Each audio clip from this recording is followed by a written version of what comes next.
मैं माँ हूँ, धरती माँ। छोटा वर्ग सदा बड़े वर्ग की ओर देखता है। छोटे लोग बड़ों को अपना आदर्श समझते हैं, उनका अनुसरण करना चाहते हैं। इसलिए बड़ों को चाहिए कि वो छोटों के सामने अपने व्यक्तित्व का सुंदरतम रूप रखें। उनके पास इस तरह आए कि छोटे उनको, उनके आचरण को अपनाना चाहें। यदि बड़े ही अनैतिकता का शिकार हो जाएंगे तो छोटों का क्या होगा? इसलिए जब देवताओं ने पहले विरोचन की, फिर बलि की हत्या कर दी, तो मैं शक्ति में आ गई।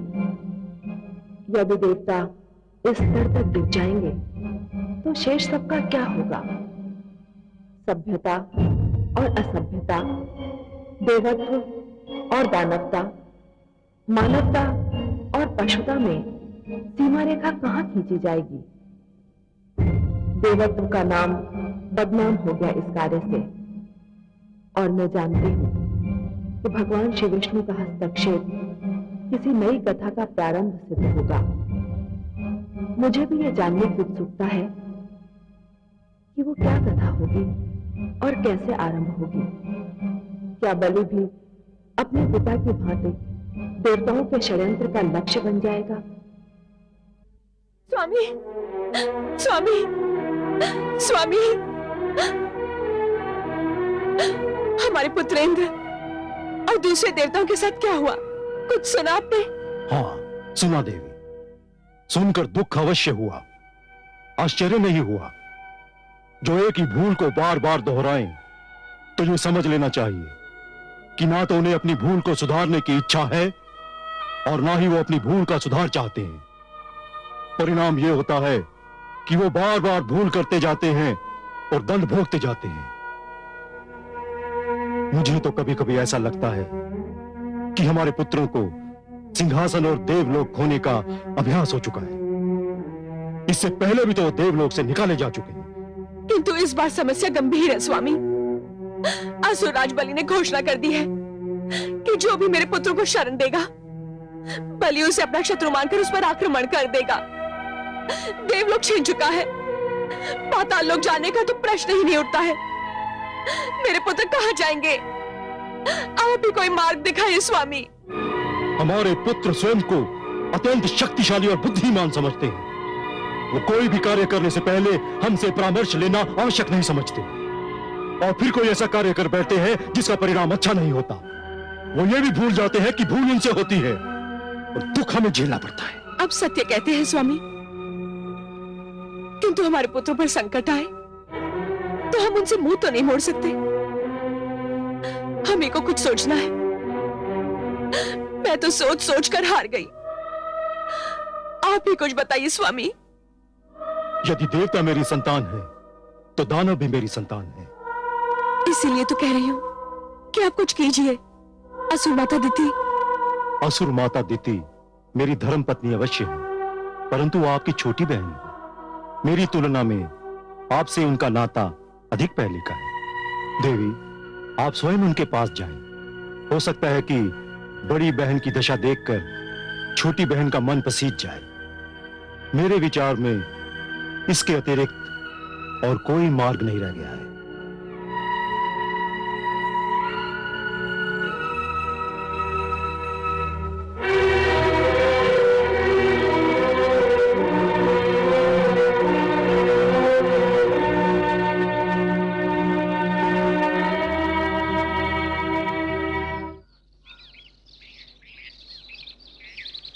दिति, दीदी आप? हाँ मैं। भीतर आइए। नहीं बहन, यही ठीक है। मैं तुमसे कुछ सहायता मांगने आई हूं। मेरी बात को ठुकराना मत। ऐसी क्या बात है दीदी? बलि तुम्हारा प्रपौत्र है। ओह, तो ये बात है। बलि ने मेरे पुत्रों को घर से बेघर कर दिया है। और आपके पुत्रों ने बलि के साथ क्या व्यवहार किया था? उनसे भूल हो गई बहन। और ये भूल पहली बार तो नहीं हुई। आपके पुत्रों ने कई बार मेरे हृदय को अपनी भूलों से घायल किया है। मैं उन्हें भूलने का प्रयत्न कर ही रही थी, किंतु आपने आकर फिर उनका स्मरण करा दिया। आप चाहती हैं कि मैं इस झगड़े में हस्तक्षेप करूं? हाँ, इसीलिए तो मैं तुम्हारे द्वार पर आई हूं। परंतु मैं क्यों हस्तक्षेप करूं दीदी? इसलिए कि यदि एक बहन पर कोई संकट आए तो दूसरी बहन को उसकी सहायता करनी चाहिए। मुझ पर भी तो कई बार संकट आए, मेरी तो किसी ने सहायता नहीं की। दीदी, कहने की बात नहीं, परंतु आज जब आपके पुत्र घर से बेघर हुए हैं तो आपके नेत्रों से अश्रुधारा बह रहे हैं। परंतु आपके पुत्र ने जब मेरे विरोचन को मार कर जला डाला था और जब आपके पुत्रों ने अकेले बलि को घेर कर उसका शरीर छलनी छलनी कर दिया था, बड़ी निर्दयता से उसकी हत्या कर दी थी, तब आपके नेत्रों से अश्रु की एक बूंद भी नहीं टपकी थी। दीदी, यदि आप माता हैं तो मैं भी माता हूं दीदी। अपने पुत्रों पर अत्याचार होता देख मेरा मन भी तड़प उठता है। मेरी बात तो सुनो दीदी। मेरी कुटिया में आपका स्वागत है, मेरे मन में आपके लिए अपार आदर है, परंतु मुझे खेद है, मैं इस विषय में आपकी कोई सहायता नहीं कर सकती। दीदी,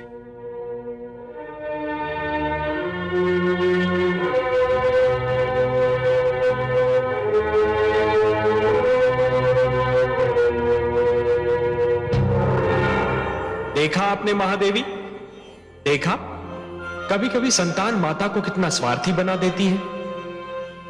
नारी माता का रूप अवश्य होती है, परंतु एक ही घटना ने एक माता को कितना हृदयहीन बना दिया। परंतु इसमें दिति का क्या दोष? विरोचन और उसके उपरांत बलि के साथ देवराज ने जो व्यवहार किया उससे दिति तो क्या, स्वयं आपको और मुझे भी देवराज पर क्रोध आ चुका है। सत्य है, देवराज ने जो कुछ किया बहुत बुरा किया, परंतु संतान कभी कभी यह भूल जाती है कि उसके अपराध का दंड केवल उसी तक सीमित नहीं रहता, उसके माता पिता को भी भोगना पड़ता है।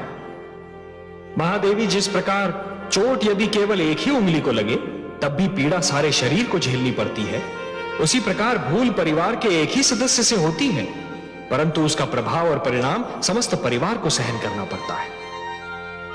अब देखना यह है महादेवी कि बलि अपने क्रोध पर कितना अंकुश लगा पाता है। परंतु उसने अभी तक तो ऐसा कुछ भी नहीं किया है। मैं तो देख रही हूँ कि इतनी बड़ी घटना घटने के उपरांत भी उसकी दानी प्रवृत्ति में कोई परिवर्तन नहीं आया है। हे कमल नयन, अपने प्रपौत्र बलि को नित्य जी भर के दान करते देखती हूँ तो मेरा मन खिल उठता है। धन तो सबको आप ही की कृपा से मिलता है महादेवी, किसी को आप मांगने पर देती हैं तो किसी को बिना मांगे। हाँ कमल नयन, परंतु जब कोई मेरा दिया हुआ धन निर्धनों को दान कर देता है तो मैं गदगद हो उठती हूँ। मेरा मन करता है कि मैं उसे और भी धन दूं। इसका अर्थ महादेवी कि आप अपने प्रपौत्र बलि का कोष कभी रिक्त ही नहीं होने देंगी।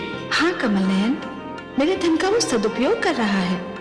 मैंने तो निर्णय किया है कि कभी भी उसे धन की कमी का आभास नहीं होने दूंगी।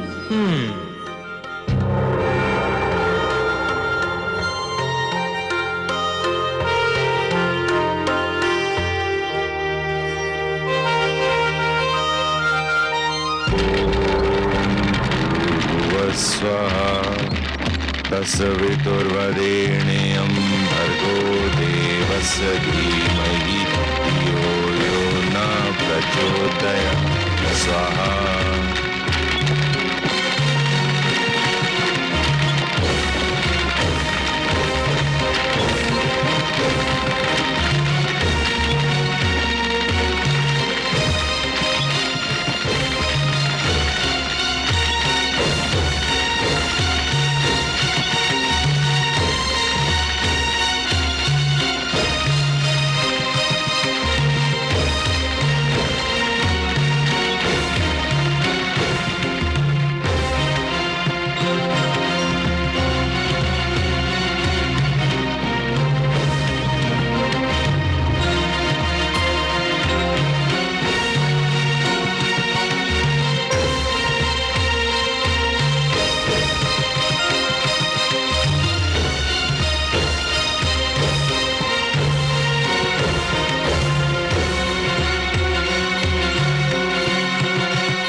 मुझे धन नहीं चाहिए सम्राट। प्रणाम देवी। मैंने आज पहली बार आपको देखा। कौन है आप? परिचय जानकर दान देना दान लेने वाले का भी अपमान है और दान देने वाले का भी। परिचय जानने की इच्छा का कारण यह नहीं था कि दान मांगने वाले का अपमान हो। आप कहिए, क्या चाहती हैं आप? मैं जो मांगूंगी क्या आप मुझे देंगे सम्राट? देवी, आप असुरलोक के सम्राट प्रहलाद के पौत्र के समक्ष खड़ी हैं, जिनसा दानी ना कोई जन्मा है ना कभी जन्मेगा। देवी, ये मेरे गुरुदेव का स्नेह है जो ये ऐसा कह रहे हैं, परंतु यदि मेरे वश में होता तो मैं संसार का सारा धन निर्धन और धनहीन लोगों में बांट देता। क्षमा भी? अर्थात क्या कहना चाहती हैं आप? मैं ये कहना चाहती हूँ कि क्या दानी सम्राट बलि किसी को क्षमादान भी कर सकता है? हाँ, तीनों लोकों में केवल देवताओं को छोड़कर मैं किसी को भी क्षमादान कर सकता हूं। माता लक्ष्मी की सौगंध, यदि केवल उन्होंने मेरी हत्या की होती तो मैं उन्हें क्षमादान कर देता, परंतु उन्होंने छल से मेरे निर्दोष पिताश्री की हत्या करके अपने आप को क्षमादान के योग्य ही नहीं रखा। देवी, आप किसके लिए क्षमादान चाहती हैं? केवल देवताओं को छोड़कर आपके बिना कहे मैं किसी को भी क्षमादान कर सकता हूं। माता लक्ष्मी का यह भक्त केवल एक दिन में ही अपना सारा धन दान कर सकता है। आप कहिए, आप क्या चाहती हैं?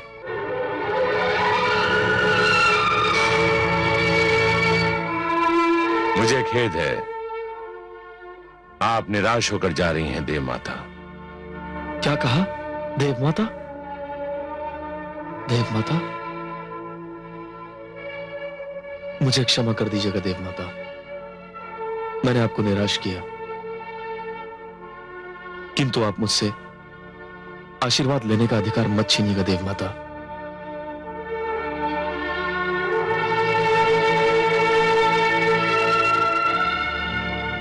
मुझे अपना आशीर्वाद प्रदान कीजिए देव माता।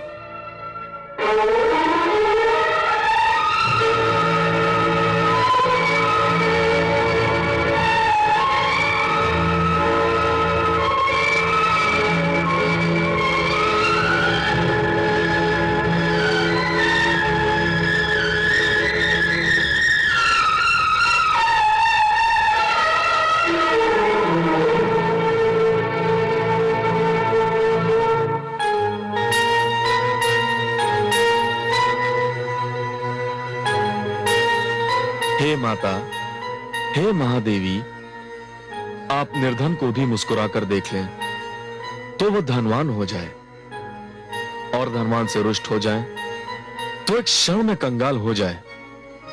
आप जिस चौखट पर पग धरें वो स्वर्ण की हो जाए, और आप जिस घर को छोड़ दें वो नर्क समान हो जाए। तीनों लोक में ऐसा कौन है जो आपकी कृपा दृष्टि नहीं चाहता? आप जीवन की सबसे महान आवश्यकता है, आप जीने का महानतम साधन है। संसार की सारी हलचल, सारी चहल पहल आपके बल पर है। आप प्रसन्नता का आधार है माते। मुझ पर सदैव अपनी कृपा बनाए रखिए, मुझ पर सदा अपनी कृपा दृष्टि रखिए। आपकी कृपा के बिना मैं कुछ भी नहीं हूं माते।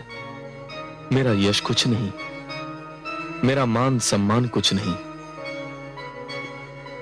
सिद्ध बुद्धि प्रदे देवी, भक्ति मुक्ति प्रदायिनी, मंत्रपूते सदा देवी, महालक्ष्मी नमोस्तुते।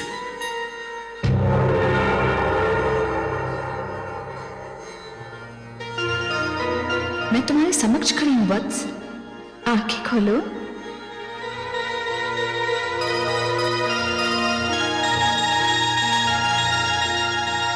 माता, आप?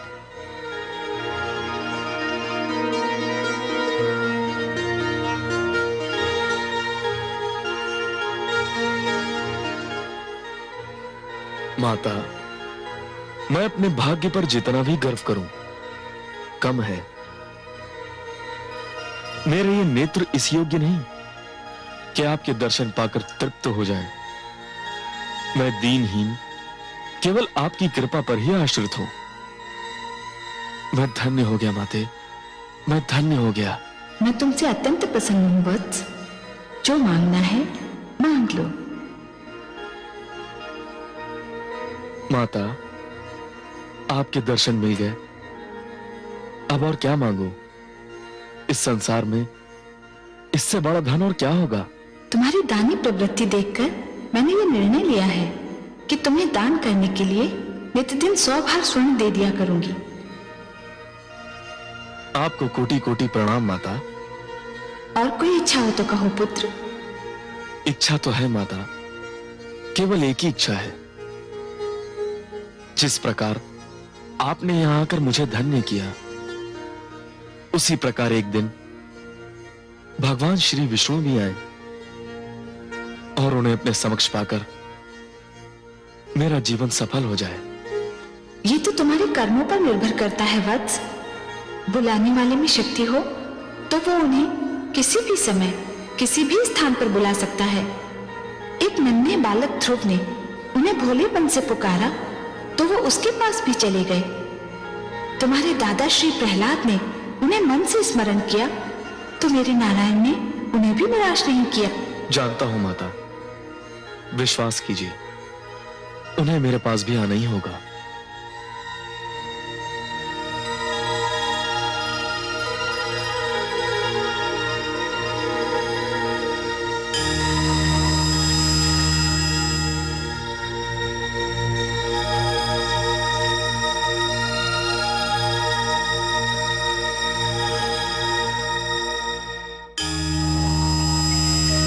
नारायण नारायण। देवर्षि, प्रणाम लक्ष्मी नारायण। आइए देवर्षि, स्वागत है स्वागत है। इतने दिनों के उपरांत दर्शन दिए, कहां रहे? जहां भी रहा आपका ही नाम जपता रहा, आपका ही गुणगान करता रहा। हे प्रभु, ओम नमो भगवते वासुदेवाय जपने के अतिरिक्त मेरा और कार्य ही क्या है? परंतु माता के दर्शन नहीं हो पा रहे हैं। माता कहां चली गई? देवर्षि, आपकी माता को समस्त त्रैलोक्य में कृपादान करने से अवकाश कहां? वो तो चाहती हैं कि समस्त संसार में कोई भी व्यक्ति निर्धन ना रहे। जहां भी वो जाएं, स्वर्ण की वर्षा कर दें।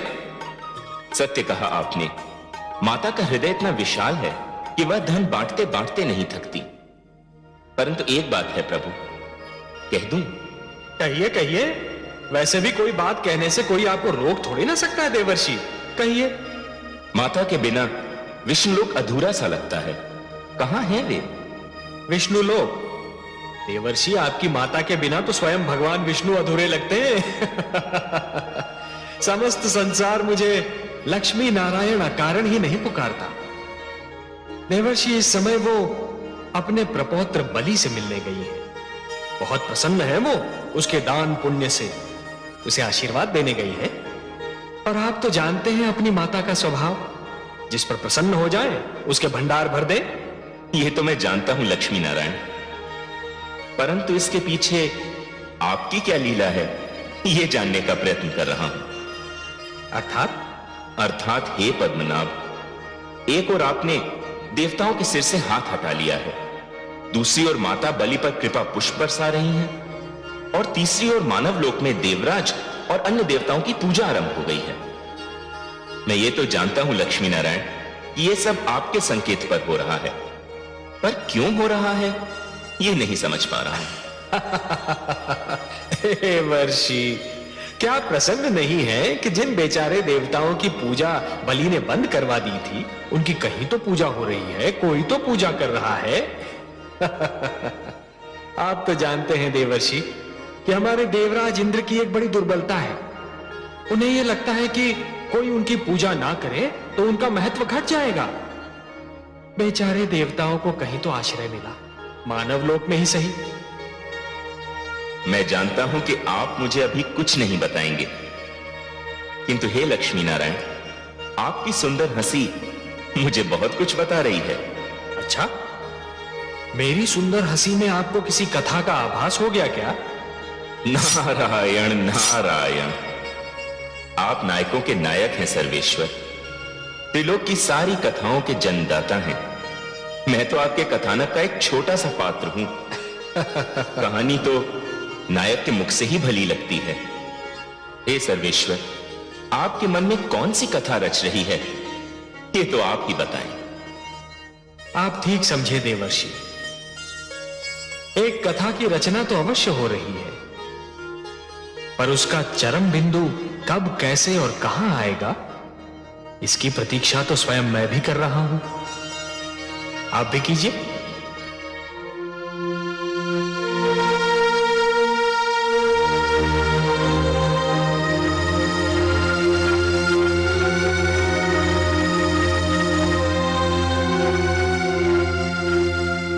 सम्राट की जय हो।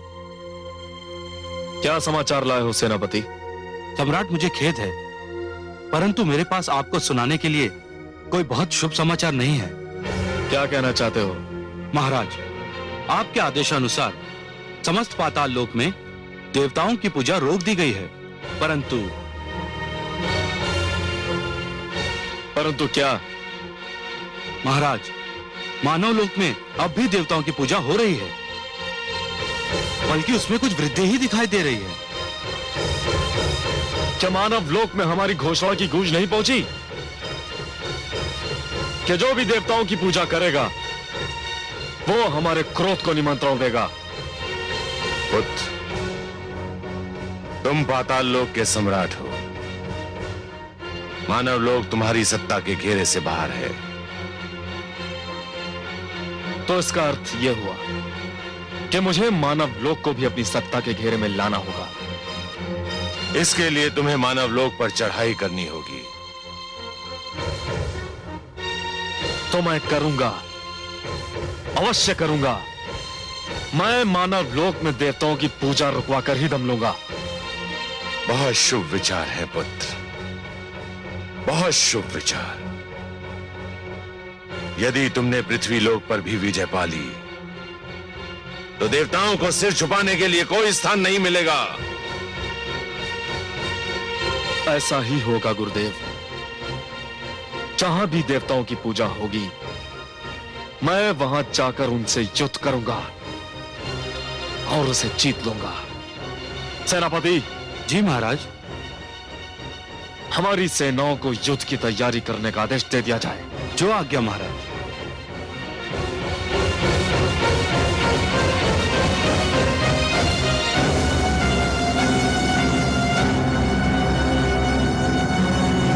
ओम नमो भगवते वासुदेवाय।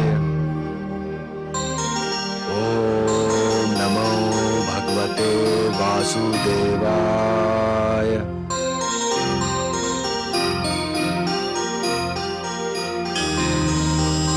नारायण नारायण। पुत्र प्रहलाद। देवर्षि प्रणाम। देवर्षि आयुष्मान भव। देवर्षि, आपने मुझे अचानक दर्शन देकर धन्य कर दिया। आपकी पवित्र वाणी से नारायण का नाम सुनने को मेरे कान तरस गए थे। मुझ पर बड़ा उपकार किया आपने इस वन में पधार कर। मुझे भी तुमसे मिलकर बहुत प्रसन्नता होती है। तुम्हारे जैसे शिष्य की खोज मुझे इस वन से उस वन में फिराती रहती है, परंतु सत्य तो यह है कि तुम्हारे जैसा शिष्य मिलना बहुत कठिन कार्य है। मेरे जैसा शिष्य मिलना तो केवल कठिन है, परंतु आप जैसा गुरु मिलना असंभव है। मुझे गर्व है कि त्रिलोक के महानतम गुरु के चरणों की धूल से मैं तिलक कर सका। परंतु हे देवर्षि, यद्यपि आपका मेरे पास आना मेरा परम सौभाग्य है, परंतु मुझे विश्वास है कि आपका आना अकारण नहीं है। ऐसी कोई बात नहीं है शिष्य। मुझे ये तो ज्ञात है कि संसार को त्याग कर संन्यास ले लेना बहुत महान कार्य है। मैं तो ये जानने के लिए भ्रमण कर रहा था कि संन्यास का सबसे बड़ा लाभ क्या है। तुम्हें देखकर मुझे यह भी ज्ञात हो गया शिष्य। मैं समझा नहीं देवर्षि, मुझे देखकर क्या ज्ञात हुआ आपको? तुम्हें देखकर मुझे यह ज्ञात हुआ पुत्र कि सन्यास न केवल जग से मुक्ति दिला देता है, वरन इस चिंता से भी मुक्त कर देता है कि जग पर अच्छी बीत रही है या बुरी। मैं समझ गया था देवर्षि कि आपका आना अकारण नहीं है। सब कुशल मंगल तो है। कुशल मंगल होता तो यहां आकर तुम्हारे तप को मैं भंग क्यों कर देता? आपने मेरा तप भंग नहीं किया। आपका दर्शन भी तो तप का एक अंश है। परंतु मैं ये अवश्य जानना चाहूंगा कि कहीं कोई असाधारण घटना तो नहीं घटी है। मेरा पौत्र बलि कैसा है? तुम्हारा पौत्र बलि तो सकुशल है, परंतु उसके कारण दूसरों की कुशलता संकट में पड़ सकती है। देवर्षि, आपने ये कहकर मेरी व्याकुलता को बढ़ा दिया है। कृपया स्पष्ट कहें कि क्या हो रहा है? तुम्हारे पौत्र बलि ने मानव लोक पर आक्रमण की घोषणा कर दी है। मानव लोक पर आक्रमण? मुझे यह तो ज्ञात है कि पुत्र विरोचन की हत्या और स्वयं उसके विरुद्ध किए गए देवताओं के अभियान से वो बहुत क्रोधित है। परंतु इसमें मानव और मानव लोक कहां से बीच में आ गया? देवताओं की पूजा पाताल लोक में तो बंद हो गई है, किंतु मानव लोक में अब भी हो रही है।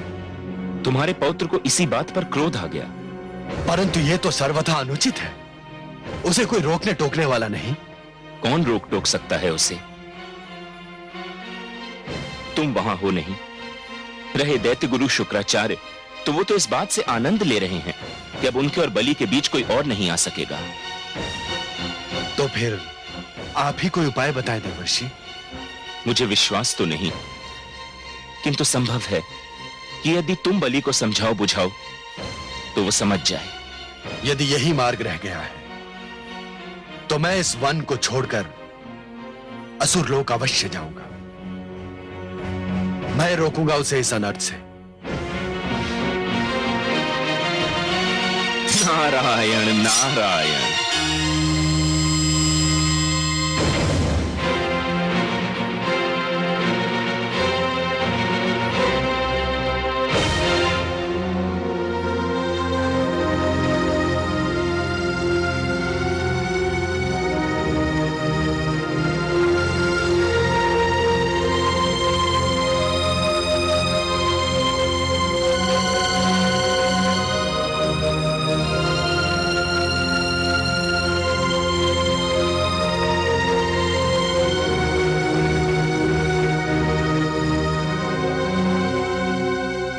सम्राट बलि की जय हो। सेनापति, हमारी सेना प्रस्तुत है। हाँ सम्राट, बस गुप्तचरों के लौटने की प्रतीक्षा है। गुप्तचरों के लौटते ही मानव लोक पर आक्रमण कर दिया जाएगा। नहीं, तुम ऐसा नहीं करोगे पौत्र। दादाश्री, प्रणाम दादाश्री। आयुष्मान भव। दादाश्री, आपको देखकर मेरी प्रसन्नता की सीमा नहीं रही। और यह सुनकर हमारे दुख की सीमा नहीं रही कि तुम मानव लोक पर आक्रमण करने जा रहे हो। क्यों दादाश्री? सुनो पौत्र, मानव और मानव लोक से हमारा कोई विवाद नहीं। वर्षों पहले एक संधि हुई थी जिसके अनुसार देवलोक पर देवताओं का, मानव लोक पर मानव का और असुर लोक पर हमारा आधिपत्य मान लिया गया था। परंतु दादाश्री, पिताश्री और मेरी हत्या के उपरांत देवताओं ने उस संधि की धज्जियां उड़ा दी और तुमने देवलोक पर विजय पताका फहराकर उसका उत्तर दे दिया। बस अब इस विवाद को इसी बिंदु पर समाप्त हो जाना चाहिए। परंतु दादाश्री, मैंने देवताओं की पूजा बंद कर देने का आदेश दिया है। असुर लोक में उस आदेश को मान लिया गया है, परंतु मानव लोक में नहीं माना गया है। मानव लोक तुम्हारे अधीन नहीं है पौत्र। तो मैं उसे अपने अधीन करूंगा। यह तुम्हारी भूल होगी दादाश्री। यह देवताओं का अंतिम दंड होगा। पौत्र, अपने और देवताओं के झगड़े में निर्दोष मानव को लपेटना न्याय संगत नहीं होगा। परंतु दादाश्री, जिन देवताओं ने आपको, मेरे पिताश्री को और मुझे कष्ट पहुंचाया, उनकी पूजा बंद करवा देना सर्वथा न्याय संगत है। मानव लोक में हस्तक्षेप करने का तुम्हें कोई अधिकार नहीं है। प्रश्न अधिकार का नहीं है दादाश्री, प्रश्न कर्तव्य का है। किस कर्तव्य की बात कर रहे हो तुम? मैं वचन निभाने के कर्तव्य की बात कर रहा हूं दादाश्री। मैं वचन को दान की श्रेणी में रखता हूं, जो देकर लौटाया नहीं जाता। किसको वचन दिया है तुमने? अपने गुरु शुक्राचार्य को। मैंने उन्हें वचन दिया है कि मैं मानव लोक में देवताओं की पूजा बंद करवा कर ही दम लूंगा। अच्छा, तो यह बात है। इसका अर्थ यह हुआ पात्र कि वो सीमा रेखा ही मिट चुकी है, जहां से बड़ों के द्वारा किसी को रोका जा सके। तू हटी है पात्र। मैं वचनबद्ध हूं दादाश्री। आज मैं मान गया पात्र कि भाग्य का लेख कोई नहीं मिटा सकता। ब्रह्मा जी भी न जाने किस लेखनी से भाग्य लिखते हैं कि जिसमें एक भी बिंदु का हेर फेर नहीं किया जा सकता। परंतु इतना ध्यान रखना पात्र कि तुम मानव लोक की सीमा की ओर नहीं, अपने पतन और विनाश की ओर बढ़ रहे हो। और मेरा दुख यह है कि इसका परिणाम जानकर भी मैं तुम्हें नहीं रोक सकता, नहीं रोक सकता।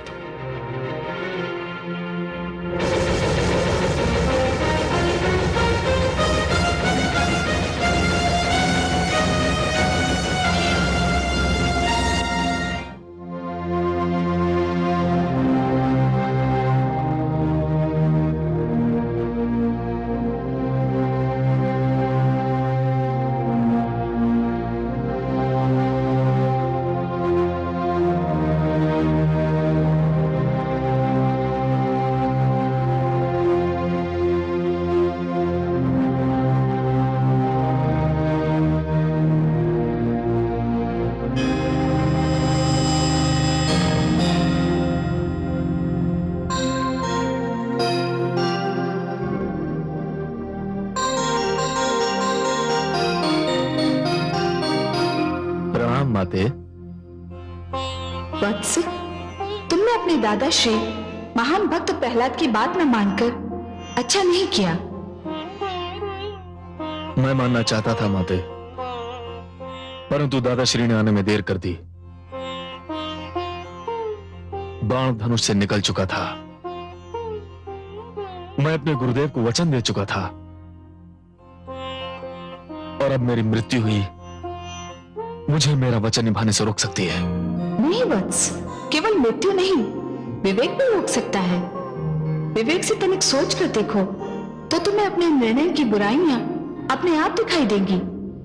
तनिक सोचो पुत्र, तुम्हारे जिस निश्चय से तुम्हारे दादा श्री मेरे पुत्र प्रहलाद को इतना दुख हुआ, तो उसे जानकर भगवान विष्णु को कितना दुख होगा।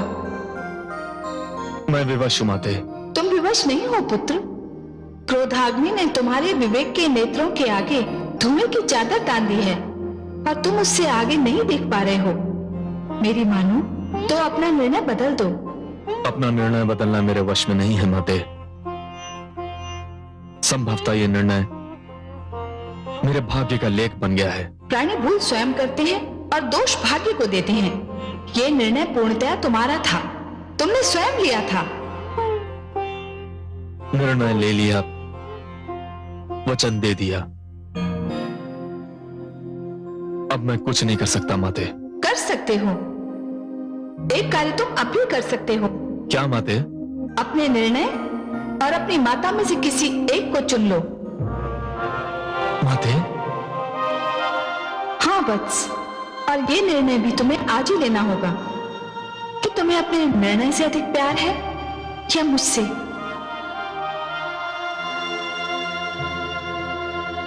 तुम्हारे इस मौन को मैं स्वीकृति समझूं या अस्वीकृति?